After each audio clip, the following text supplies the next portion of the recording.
శ్రీమాత్రే నమ. జయ గురు దత్తాత్రేయ నమ.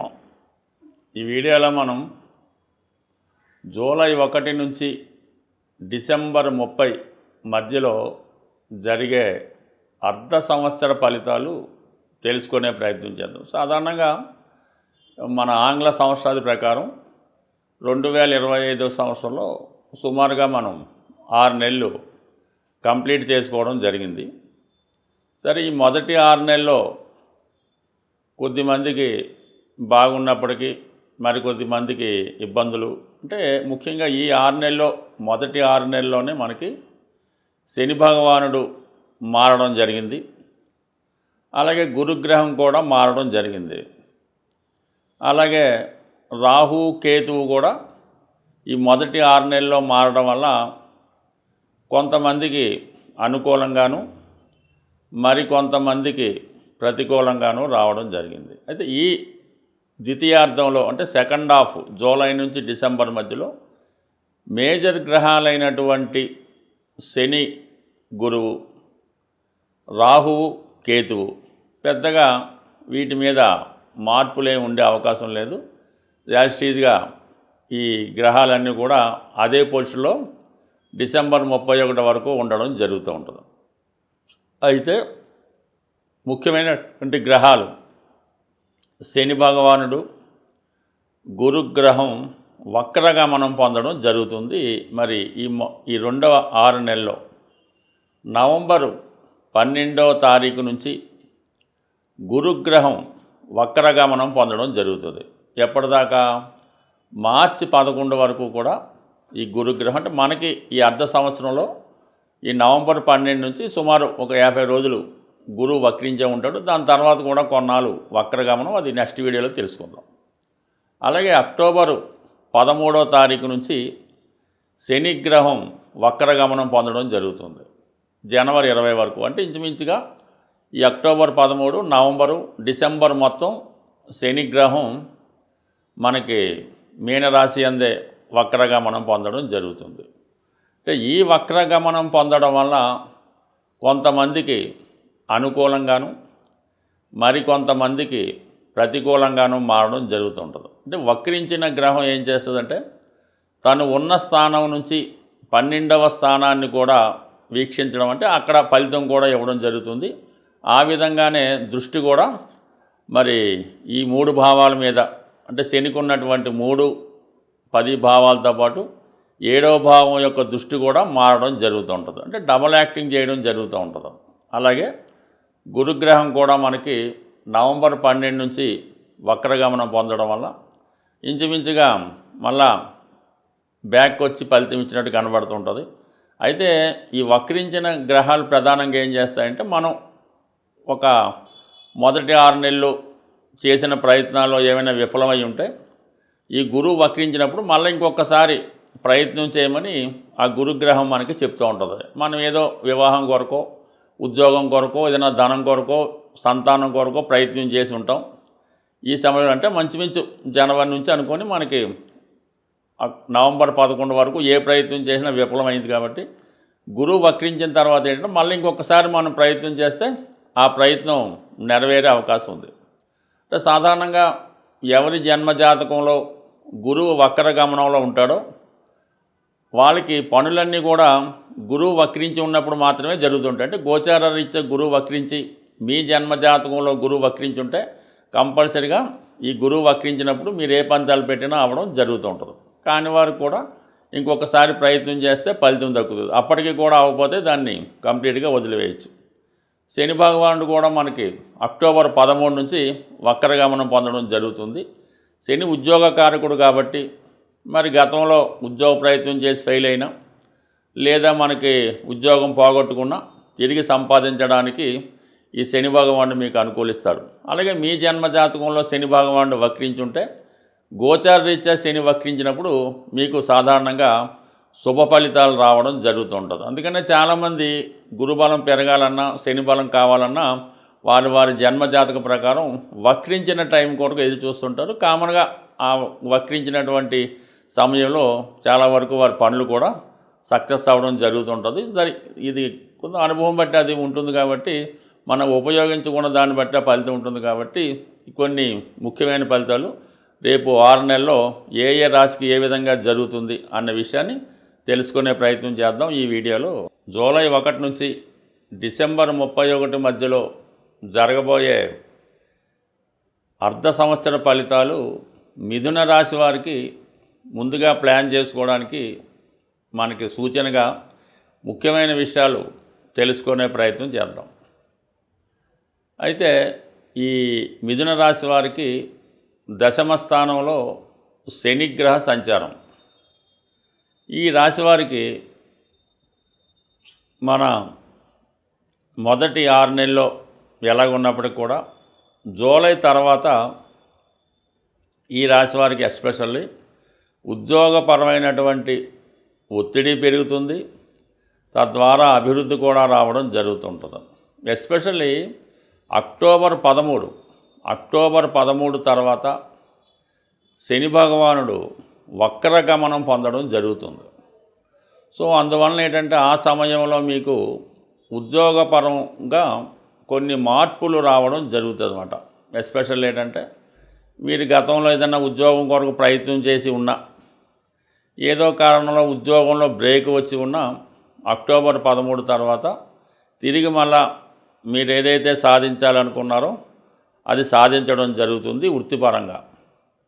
అయితే జూలై 1 నుంచి ఏమవుతుందంటే శని భగవానుడు యాజిటీజ్గా అష్టమాధిపత్యం ఉంది, భాగ్యాధిపత్యం ఉండడం వల్ల, అంటే భాగ్యాధిపతిగానే శని బలవంతుడు అవుతుంటాడు మూల త్రికోణ రాశి అవటం వల్ల.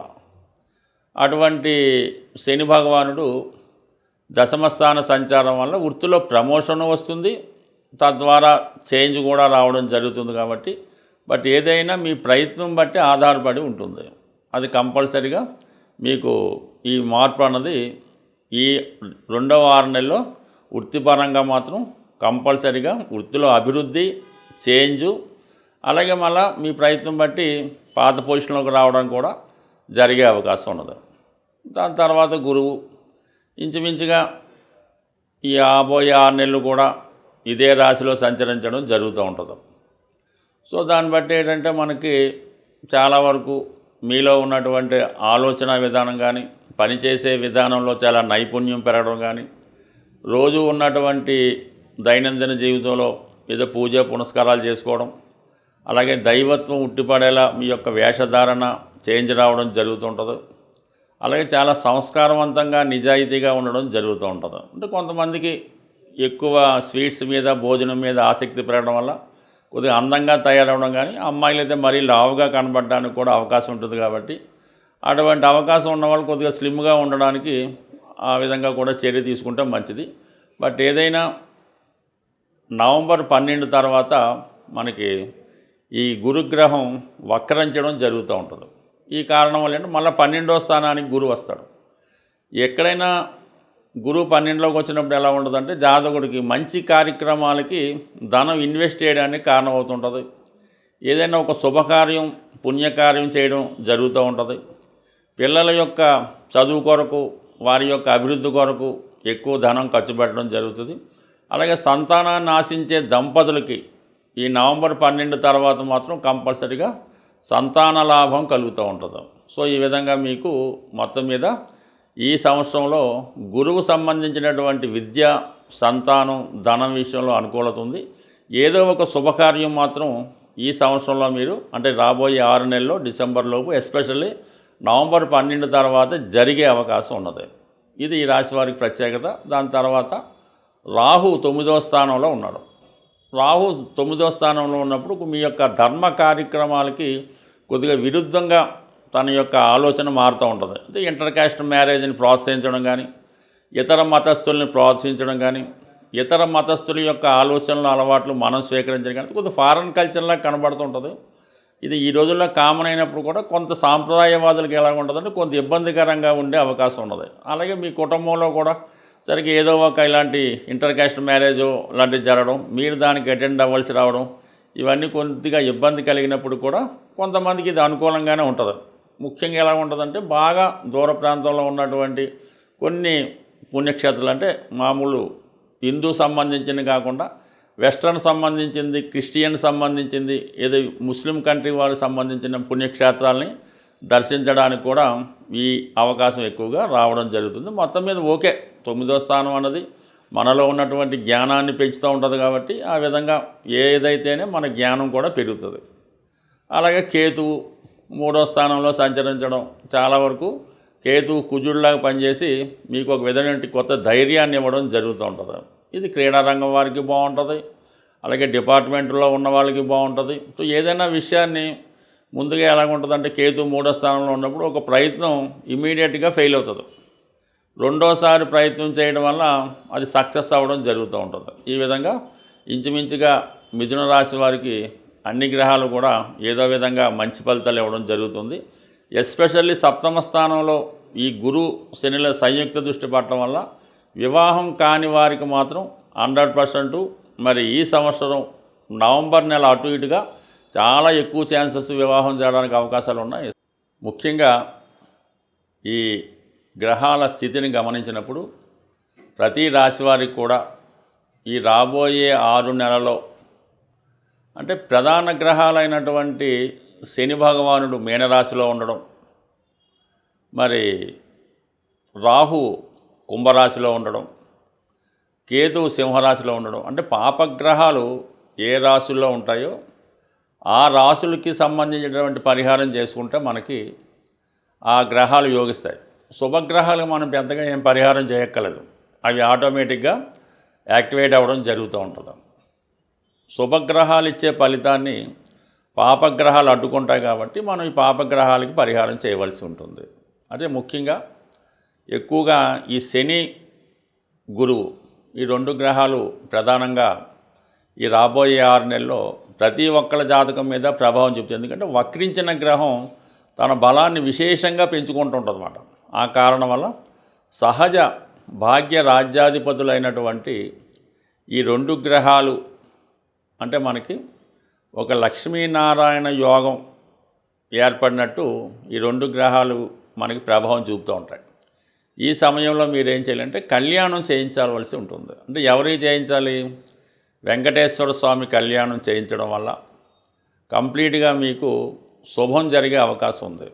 సో ఏదైనా ఈ రాబోయే మనకి ఈ 6 నెలల్లో మరి కార్తీక మాసంలో కానీ శ్రావణ మాసంలో కానీ మీరు ఏదైనా దేవస్థానంలో సామూహికంగా వెంకటేశ్వర స్వామి కళ్యాణంలో పాల్గొంటే చాలా మంచి ఫలితం రావడం జరుగుతూ ఉంటుంది. అన్ని గ్రహాలకి ఆదిదైవంగా ఉన్నటువంటి పరమేశ్వరుడు శివుడు.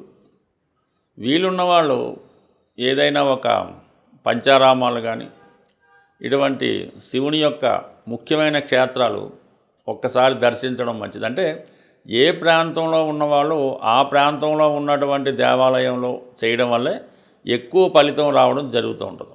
సుమారుగా మనకి ఈస్ట్ గోదావరిలో ఈ ద్రాక్షారం చుట్టుపక్కల ప్రతి నక్షత్రానికి సంబంధించినటువంటి ఒక దేవాలయం ఉన్నది.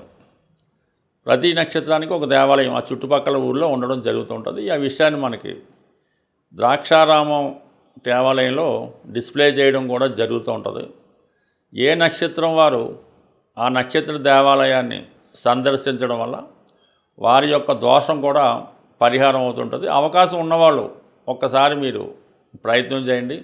లేదు జన్మాంతరంగా మనకు బాగుండాలి, మన వంశం బాగుండాలంటే ఆ 27 నక్షత్రాలకి సంబంధించినటువంటి 27 దేవాలయాలు కూడా ఒకసారి మీరు ఒక నెలలోనో సంవత్సరంలోనో దర్శించడం వల్ల చాలా మంచి ఫలితం రావడం జరుగుతూ ఉంటుంది.